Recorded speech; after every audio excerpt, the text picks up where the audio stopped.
The story begins in a small village in Ukraine, where we are shown a small house. A couple lives happily in this house. The man's name is Mykola, and his wife's name is Nastya. Nastya was a drawing artist and carved wood into various statues. Mykola is a teacher and teaches math at a nearby school. He is a very good teacher, and all the children are very happy with him, except for one Ivan. Ivan was a very rude boy. He would harass his teacher, Mykola, in class every day. Ivan belonged to a wealthy family. Since Mykola was a poor man, Ivan would often make fun of Mykola's looks and clothes. He hoped that Mykola would get fed up with his rudeness and attack him, so that he could complain and get Mykola expelled from school. However, Mykola was a very calm person. Mykola was unaffected by his comments and continued with his life. Because Mykola's home lacked any electronics, such as a television, he was unable to keep up with the world's news. One day, while at school, he heard news on TV that Russia had attacked Ukraine, killing many soldiers and occupying large areas of Ukraine. When Mykola returned home that evening, he learned that his wife was pregnant. He was overjoyed. As he was about to become a father, the two celebrated this joy together. The next day, Mykola said goodbye to his wife and set off on his bicycle to teach the children at school. But while on the way, he saw two soldiers standing, lighting cigarettes, wearing a different uniform. The uniform was not at all typical of Ukrainian soldiers, and he found it strange. But Mykola thought that perhaps the government had changed the soldiers' uniforms, so Mykola paid no attention to it and quickly reached his school. But when he entered the school, he saw that the entire school was empty. Not a single child had come to school. This made him feel uneasy. Then, he saw the news on TV, which reported that Russian soldiers had entered Ukraine to occupy it, and now he realized that the soldiers he had seen on the road were actually Russian. This made him worried about his wife, who was home alone. He immediately got on his bicycle and ran home, but it was too late. When Nikolai arrived home, he saw two soldiers brutally beating his wife. Nikolai tried to save her, but they beat him too. Nikolai pleaded with them, "Please don't beat my wife, she's pregnant." But the soldiers ignored him and continued beating them both. A short while later, a Russian soldier searched Nikolai's house and, finding nothing of value inside, set it on fire and began to leave. Seeing her house burning, Nastya became furious and picked up a stone, attacking the Russian soldiers. One of the soldiers opened fire, killing Nastya instantly. Nikolai was devastated by the sight of his wife dying. He went to his wife, held her in his arms, and burst into tears. After a few hours, two Ukrainian soldiers approached Nikola. Seeing Nikola's wife dead, they were deeply saddened. They placed a hand on Nikola's shoulder and urged him not to give up. They then began digging a grave for Nikola's wife. After digging one, they told Nikola to bury her there. Nikola was devastated by his wife's death. He was now completely alone. The Russian soldiers had not only killed his wife, but also burned down Nikola's unborn child and his home. So, he was consumed by a fire of revenge, determined to kill the Russian soldier who had shot his wife. The only way to avenge him was to join the Ukrainian soldiers. That's why he pleaded with the two soldiers, "Please take me with you. I also want to join the Ukrainian army." The two soldiers then agreed to Nikola's request, take him in the car, and take him to the military base. Before leaving, Nikola takes a small statue made by his wife to protect it. When they arrive at the military base, their superior, seeing Nikola, becomes angry with the two soldiers and refuses to admit him into the army, suspecting him of being a spy. The superior gathers detailed information about Nikola from the two soldiers, and Nikola tells him the full story of how Russian soldiers brutally killed his wife, and they burned down my house. So, now I have no reason to live. He convinces his superior that he wants to kill the Russian soldier and liberate this country. Hearing this, the superior agrees to recruit Nikola into the Ukrainian army, and his training begins the next day. Since Nikola was a commoner, he found the training quite difficult. He had studied math all his life and had no knowledge of guns. When all the soldiers were assembling the guns, Nikola was much slower than them, and he was the last to assemble one. Seeing this, the officer thought Nikola would never be a good soldier, but he refused to give up and remained focused on his training. One night during training, Nikola asked his superior not to call him by his name because his code name was Raven. Everyone laughed at him, and the superior told him that code names aren't easily obtained. For this, a soldier has to perform a great feat for the country. Nikola didn't take this negatively and began to work harder. Even at night, when all the soldiers were asleep, Nikola would practice his learning. One day, the senior told all the soldiers that they were short on snipers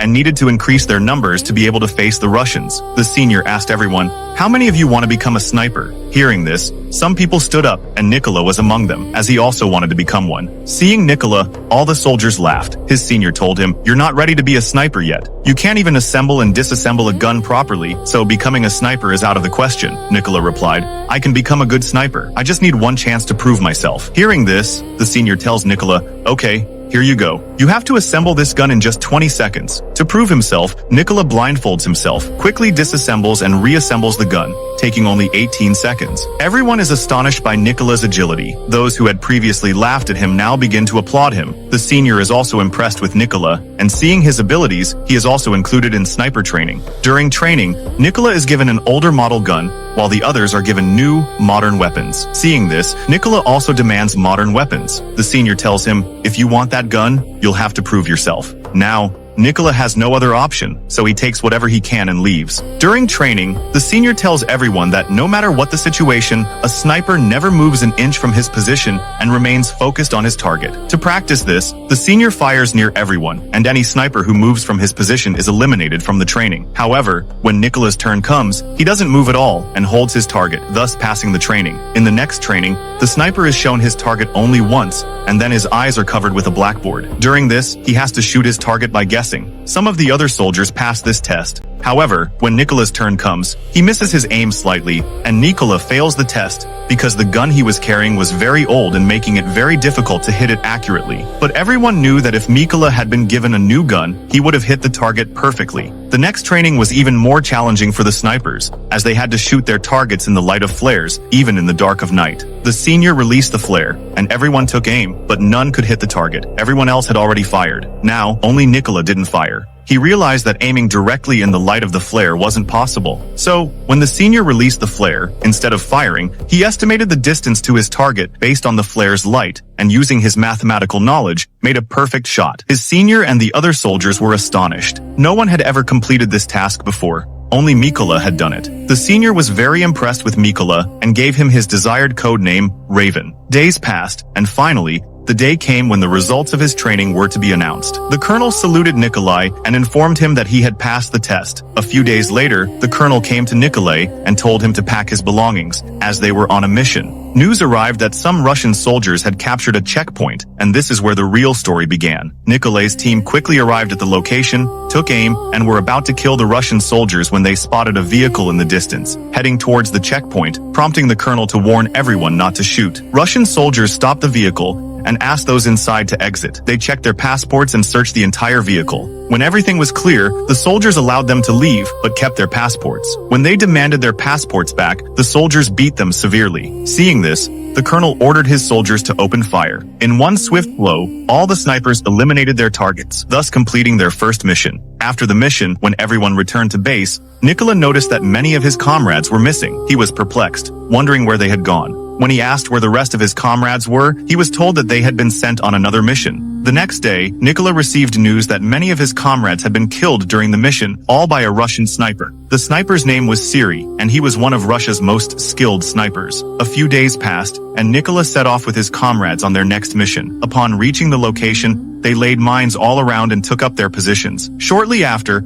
Russian soldiers arrived, accompanied by Ivan. Ivan, the same boy who used to bully Mykola at school, had joined the Russian army. However, when the colonel gives the order to shoot, Mykola panics, not wanting to kill his student, but Mykola sets aside his emotions and shoots the landmine, causing a powerful explosion that kills Ivan and all the Russian soldiers. After everything was under control, the colonel angrily asked Mykola, "What were you thinking when I gave the order to shoot?" To which Mykola replied, "One of those Russian soldiers was my student. I didn't want to kill him." The colonel explained to Mykola that he shouldn't be saddened by Ivan's death, as Ivan wasn't his student, but his enemy. Joining the Russian army was Ivan's own decision, so he shouldn't feel bad for him. After completing the mission, they all returned to their base camp. The colonel had complete trust in Mykola. He spent most of his time with Mykola. The colonel showed Mykola his family photo and told him that his family consisted of 3 members. His 2 daughters were unaware that their father was a soldier. "I've told them I'm a businessman, and my wife hasn't told the children I'm a soldier until today." Here, Mykola also told the colonel his entire story about how the Russian soldiers brutally killed his wife. Mykola became very emotional during this time, but the colonel calmed him down. The next morning, they all left for their next mission. This mission was very important because they had received information that a group of Russian soldiers would be passing through that route. The colonel and Mykola quickly reached the location and took up their positions. After a while, they saw 2 Russian soldiers waiting for the rest of their team. Mykola noticed that one of the soldiers was the one who had shot his wife and was aiming right at Mykola.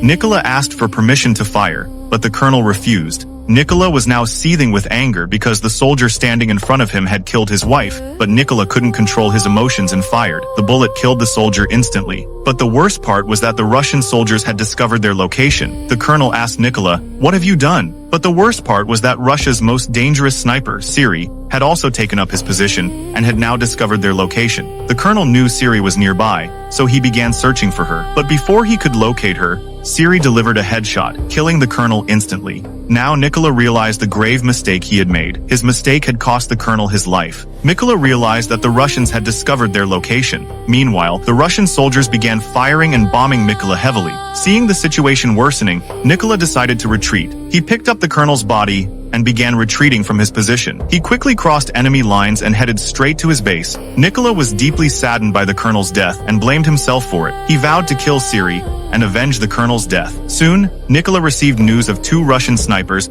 and immediately set out on his next mission. He reached his location, took aim, and quickly killed the sniper. However, while killing the other sniper, Mykola was shot in the arm by another sniper. He refused to give up and managed to kill the other sniper as well. Now, being seriously injured, he retreated to a secret base and began resting his body. Meanwhile, he received a call from an army major who informed him that they had located the sniper who had killed the colonel. Mykola then returned to his base, where the major began telling everyone about the sniper. The major explained that the sniper's name was Siri and that he was Russia's best sniper. His aim had never been wrong. Siri had killed 6 of Ukraine's most capable snipers. Therefore, we shouldn't underestimate him. The major explained that Siri first kills Ukrainian soldiers and then uploads videos of the killings to social media to make Ukrainian soldiers surrender. He explains that Siri is a sniper who usually doesn't change his position and instead sits at a specific location to hunt down his enemies. They then form 2 teams to approach Siri's location. The plan was to attack the Russian soldiers from the front, and while they were engaged in this attack, the second team would attack them from behind.